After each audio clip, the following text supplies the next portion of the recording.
Hello, what's up, guys? My name is Nikhil, and you are watching the Future Study. So, without wasting your time, let's start the video. तो guys आज मैं आपको बताऊंगा class 10th NCERT book के chapter number first का introduction. Introduction को start करने से पहले हमें इस चैप्टर का नाम जानना होगा। तो आइए इस चैप्टर का नाम जानते हैं। इस चैप्टर का नाम है रियल नंबर। हमें अब ये जानना होगा कि रियल नंबर होते क्या हैं। वैसे आप लोगों ने 9th क्लास में इसे अच्छे से पढ़ा होगा, लेकिन फिर भी मैं आपको एक बार और पढ़ा देता हूँ। देखिए, रियल नंबर वो होते हैं जो आपने अपनी पूरी लाइफ में देखे हैं या फिर आपने उसे इस्तेमाल किया हुआ है या कर रहे हो। फॉर एग्ज़ाम्पल, जितने भी पॉजिटिव नंबर्स होते हैं 1 2 3 इनफाइनाइट तक, जितने भी नेगेटिव नंबर्स होते हैं -1 -2 -3 इनफाइनाइट तक, जितने भी डेसिमल नंबर्स और जितने भी फ्रैक्शन वाले नंबर्स होते हैं वो सभी रियल नंबर्स में आते हैं।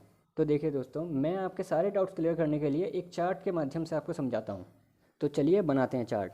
पहले मैं आपको इन सब नंबर्स को डिटेल में नहीं, सिर्फ इनके नाम बताऊँगा।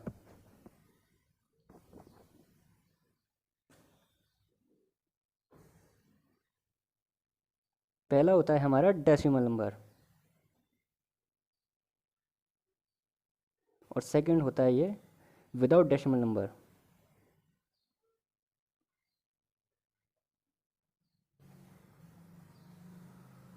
हमने डेसिमल नंबर को 3 पार्ट में डिवाइड किया है।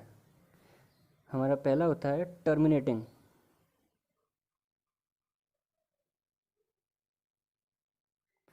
सेकंड टाइप का नंबर होता है नॉन टर्मिनेटिंग रिपीटिंग नंबर,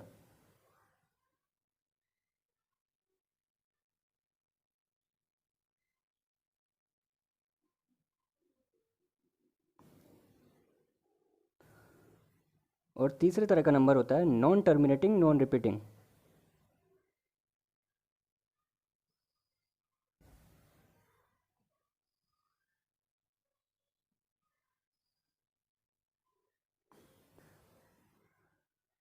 वैसे आपको भी पता होगा कि टर्मिनेटिंग और नॉन टर्मिनेटिंग को हम रेशनल नंबर भी बोलते हैं।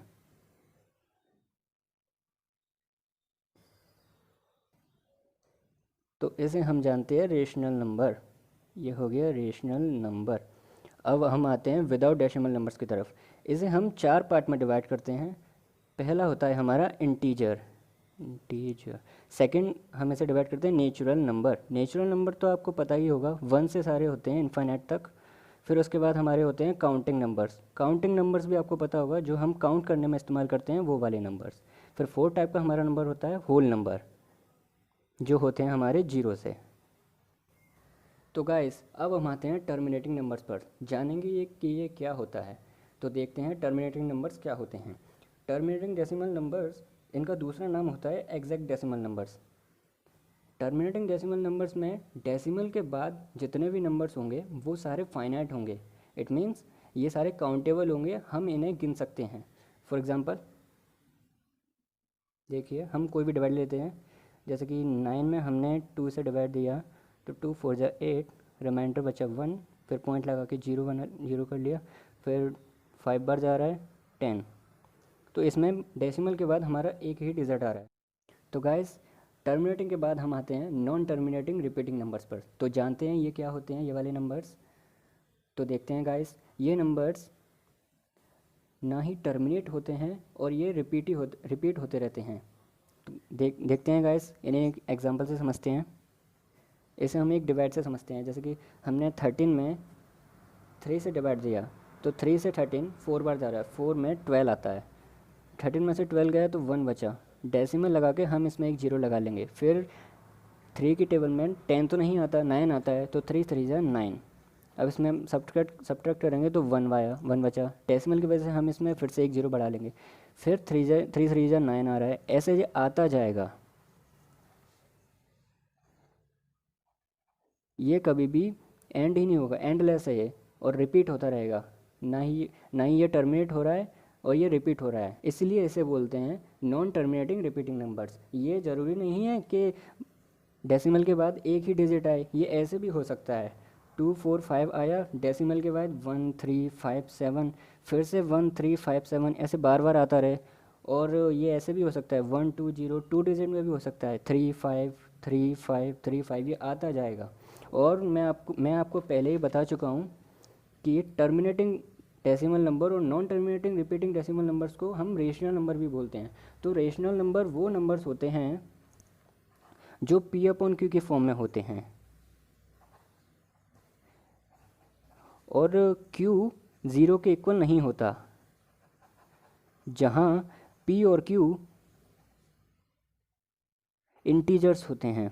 इंटीजर्स मैं आपको बाद में बताऊंगा कि होते क्या हैं। तो गाइस अब हम जानते हैं कि टर्मिनेटिंग और नॉन टर्मिनेटिंग रिपीटिंग नंबर्स क्या होते हैं। तो अब ये आपके लिए मुश्किल नहीं होगा जानना कि non terminating non repeating numbers क्या होते हैं। तो आइए जानते हैं non terminating non repeating numbers क्या होते हैं।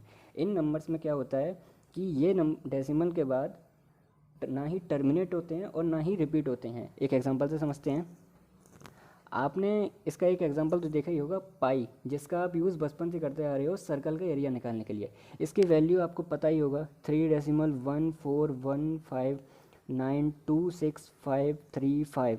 इसमें डेसिमल के बाद आप देख ही रहे हो कोई भी नंबर ना ही रिपीट हो रहा है और ना ही ये पूरा टर्मिनेट हो रहा है।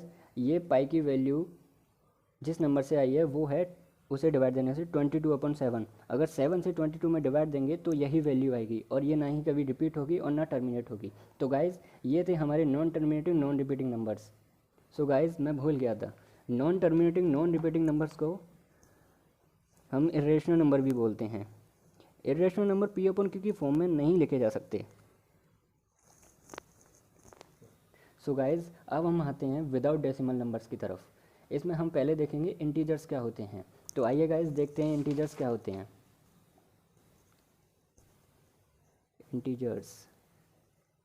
इंटीजर्स जितने भी पॉजिटिव नंबर्स और नेगेटिव नंबर्स होते हैं वो सभी इंटीजर्स होते हैं, जैसे 1 2 3 इनफाइनाइट तक।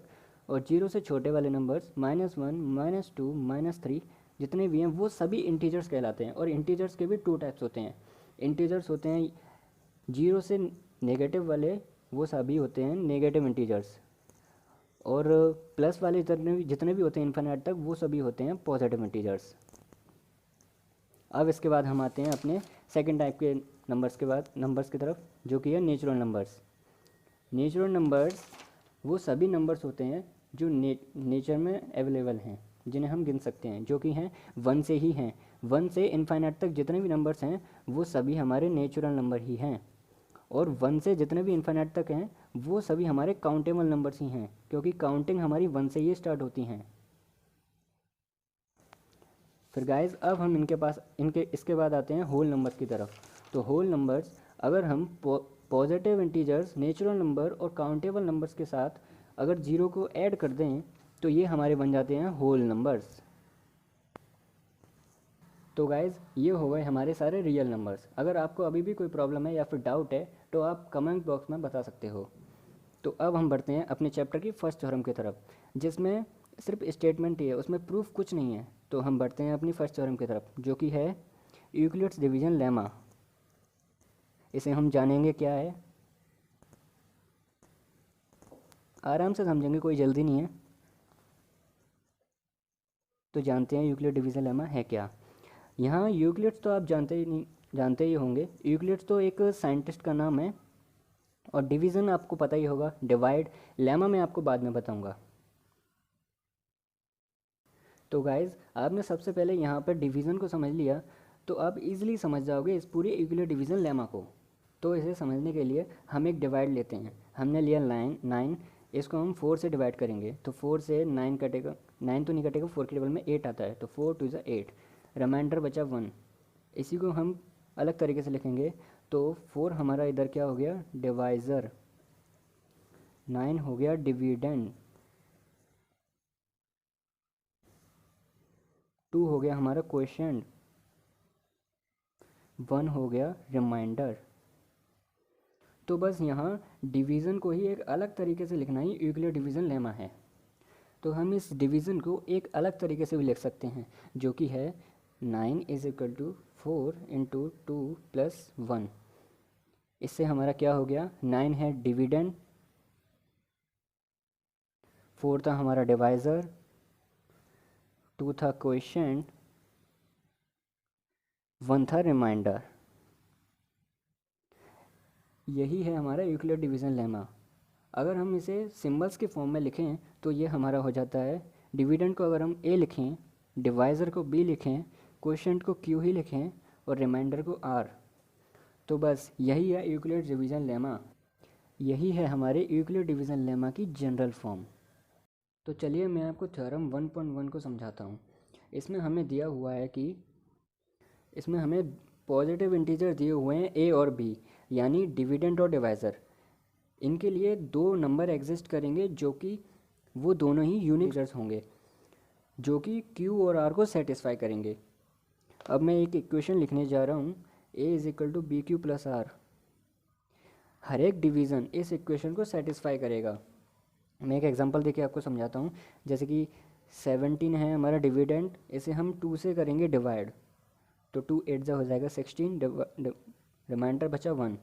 इसको आप किसी भी मेथड से कर लो, आपके ये क्वोशिएंट और रिमाइंडर यही रहेगा, क्वोशिएंट 8 रहेगा, रिमाइंडर 1 रहेगा। तो मैं अब आपको बताता हूँ कि लेमा और एल्गोरिथम में डिफरेंस क्या है।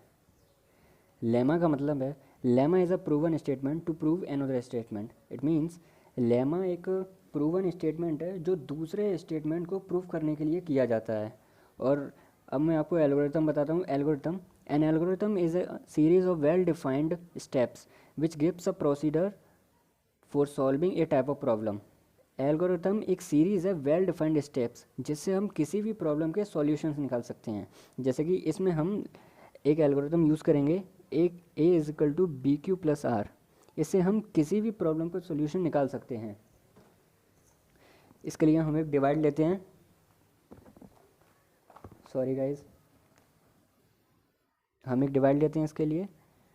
2 to 5 को अगर हम 135 से डिवाइड करेंगे तो हमारा आएगा 135, 1 जब 135, इसमें हमारा रिमाइंडर आएगा 90।